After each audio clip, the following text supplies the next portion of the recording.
Hey, it's your real estate geek, Andrew Finney here. So today we're going to be talking about something that's really important. When you transfer from going from a first-time home buyer to a first-time homeowner, you need to be aware of these top 7 practical, useful tips for new home ownership so that you get these things right. I know it's really exciting. You just spent a lot of money getting into your new home between your down payment, your buyer closing costs, and your moving expenses, and now you're ready to renovate. Now you're ready to make that home your own. So let's give you these 7 practical tips to pay attention to. And if you haven't already done so, by the way, please feel free to go ahead and thumb up this video. You're going to take some useful information from this, and also subscribe to the channel and share it around. Thanks so much. So now let's get back into new homeowner tip number 1, which is actually not to overspend on things like furniture and remodeling. When you left your rental, likely that furniture that you had there was size appropriate, it was old, you're like, well, I'll get new furniture whenever I buy a new home. Well, you don't want to go out and do that right away. And the reason being is because when you buy your new home, you're going to have new expenses with your home. If you're renting a property and let's say it was like 800 to 1200 square feet, you're going to have new expenses. You're going to have new utility bills. You got to get used to your new mortgage. You got to get used to the maintenance cost of your home, because now you're a homeowner. There's no landlord to give a call whenever something goes wrong. It's on you now to make those make those repairs as they're needed. So whenever you start thinking, you might say, hey, you know, when we looked at that home, we wanted to really remodel that bathroom, and that bathroom remodel might be somewhere between $10,000 and $20,000. That may not be the best idea right up front. Go ahead and put it off for a year. I know that could seem like a long time, but it really goes by pretty quick. And then over the course of the year, you'll be able to better plan your budget in your first 3 to 6 months of your new home ownership, and you'll be able to better understand what your monthly expenses are going to be looking like, your incoming to your outgoing, and you'll be able to come up with a new household budget that's going to make sense, and you can plan to buy that new furniture, those new appliances, those the remodeling projects that you guys have on your wish list. And don't ever try to take on too much too fast. Take it one simple project at a time. Okay? So new homeownership tip number 2 is actually not to ignore important maintenance items. So I said don't do, in tip 1, I said don't go splurging money on furniture and remodeling, but home maintenance is different. Let's say that you had a leaky faucet, or you have a toilet that goes out, or you have electrical or something like that, that garage door opener stops working or something. Those are home maintenance items, and you absolutely want to attend to those right away. Some of that stuff should have been uncovered, or if not all of it, should have been uncovered in your home inspection report as much as possible, and you should have asked, or your real estate agent would have likely asked the seller to fix it in case it didn't happen, because things do happen after you move into a home. If you have that home warranty, it would be awesome to give them a call right now and see if that's covered for your home maintenance items. Now, if it's not covered, those are things that you want to hire licensed contractors to do, and make sure that you get it right. Don't try to take on more than you're able to do, and don't ignore what today is a small maintenance item that could be tomorrow a very costly and big item to fix. So new homeownership tip number 3 is to always hire qualified and licensed contractors. Now you're saying, well, we were planning on putting in sweat equity. Well, tell me what kind of sweat equity you were planning on putting into your home. If it was like painting the house on the interior or the exterior, maybe removing some shrubs, planting some new ones, stuff like that, game on, have fun, knock yourself out. Do what you do. But if you're talking about actual electrical, installing fans, installing lights, different installation, having, maybe you don't like the granite that was in the house, or the cabinet types, or the counters, and you want to have all that stuff done, don't try to take that on yourself. There's definitely things that go into that are going to need to be done correctly, and just don't do it, because if you do it yourself and it's wrong, you're going to end up having to fix it to be able to sell your home, or it's going to hurt your home's resale value. And your new home is actually a really good investment for you, and you want it to return back to you whenever you get ready to sell. That was the idea of buying your own home with the pride of ownership. Keep your house maintained, keep your house great, and as you do remodel projects, please seek out licensed contractors. Your local real estate consultant that you worked with will be able to recommend trusted quality contractors to you. So if you have any questions about that, start there, get a list, call them, get estimates, and go from there about your projects. But only after you first follow step number 1, which was not overspending on furniture and remodeling. Plan it out. You own your new home. You got to probably have a 30-year mortgage. That's a very popular option. but even if you have a 15-year mortgage or something, it's a long time. So take it 1 year at a time, nice and easy, and don't break the bank in the process, okay? So a new homeownership tip number 4 is to actually get help with your taxes, especially for that first year. Now, I know that you're saying, hey, Andrew, I had to just spend all this money that we had saved for so long for the down payment, the buyer closing costs, moving expenses, and yeah, we had to get a couple of things of furniture, and we're already budgeting and planning for our remodeling. Why do I need to spend extra money on an accountant? That's a great question. If you've never owned a home before, that's why you're watching this video, is new homeownership, right? Tips. So what you want to do is you want to contact an accountant that first year. You're going to have different things that are going to be available to you as far as possible deductions or write-offs that you can have now as a new homeowner that you didn't have as a renter. And those, it could be more money back to you at the end of the year if you get a tax return. Now, some people get money back, some people don't, but if you're one of those fortunate few that get the money back, then it could add to that amount. And if you're one of those people like myself that end up paying more money than Uncle Sam, unfortunately, then it could be a write-off and reduce the tax liability burden. After you have it done for the first year, then you can take that tax return and use it as a template for the subsequent years of your tax returns. So I always advise using an accountant. Just depends on your circumstances, but that first year of new homeownership, definitely please get yourself an accountant so you make sure that nothing gets lost or goes by the wayside, and you get all available credits, all available deductions due to you, and hopefully it benefits your bottom line come next tax season, right? So new homeownership tip number 5 is actually keeping receipts for your home improvements. I cannot stress the importance of this enough. Whenever I work with families here in Las Vegas, Nevada to buy their new home, I always write into the purchase agreement, I'm asking the seller if they have the original builder docs.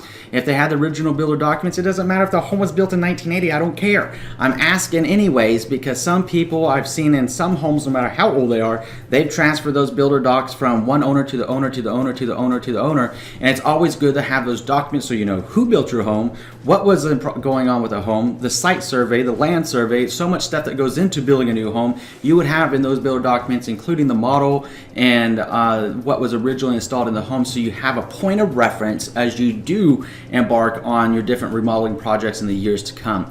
The next reason, that's only one thing that I asked for. The second thing I asked for is the home improvement log. And I'm asking if there's any receipts, especially for things that were significant.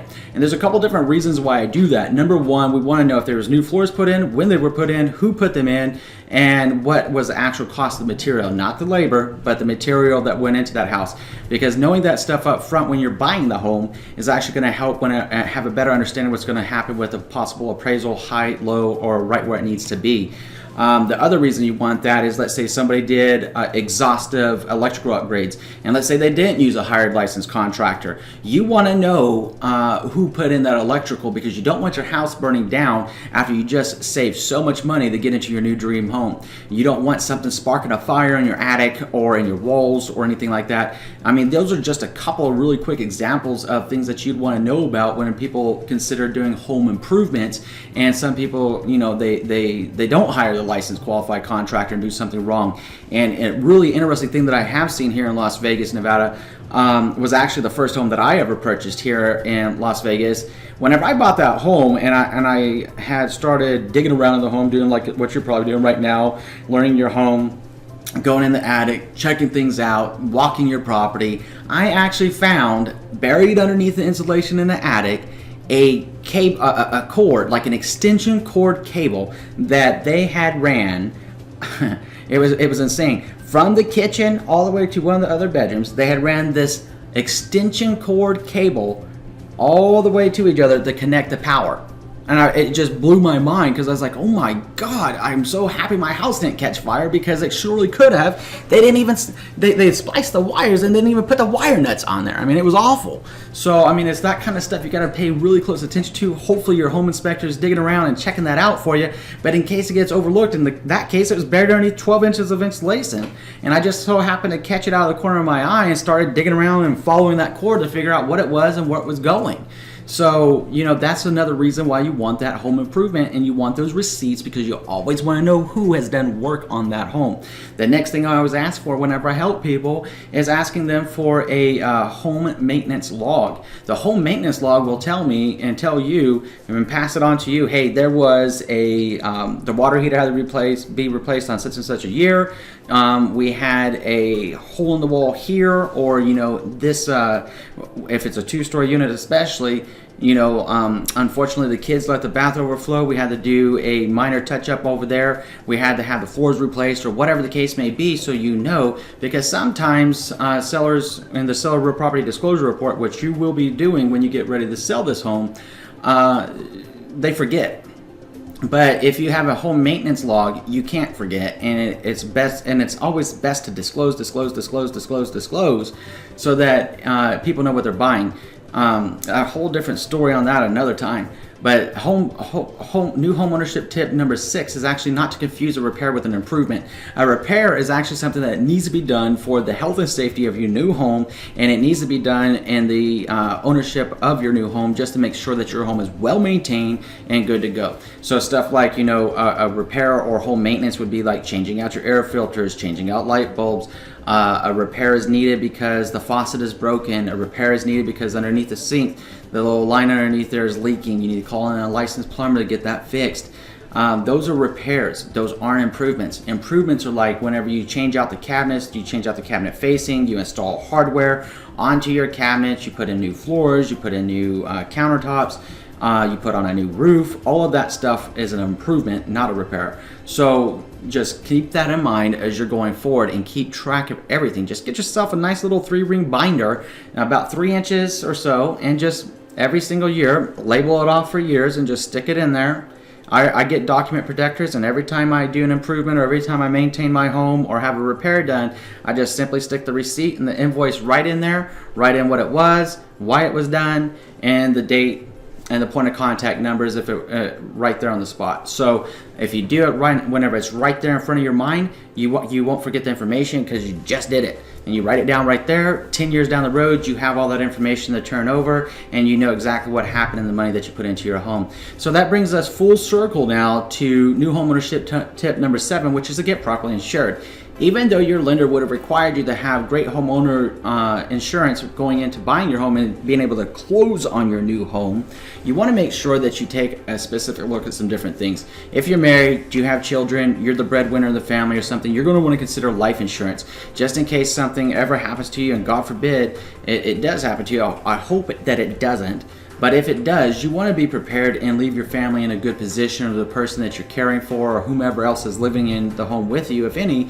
You want to make sure that you're able to keep your home whenever that happens. You want to take a look at things like beneficiary insurance to make sure that if something did happen to you, unfortunately, then they'll get the home. And in some cases, some insurance companies may actually provide a type of insurance that may pay off the mortgage balance. So you want to take a look into that stuff and talk to a great insurance agent about that.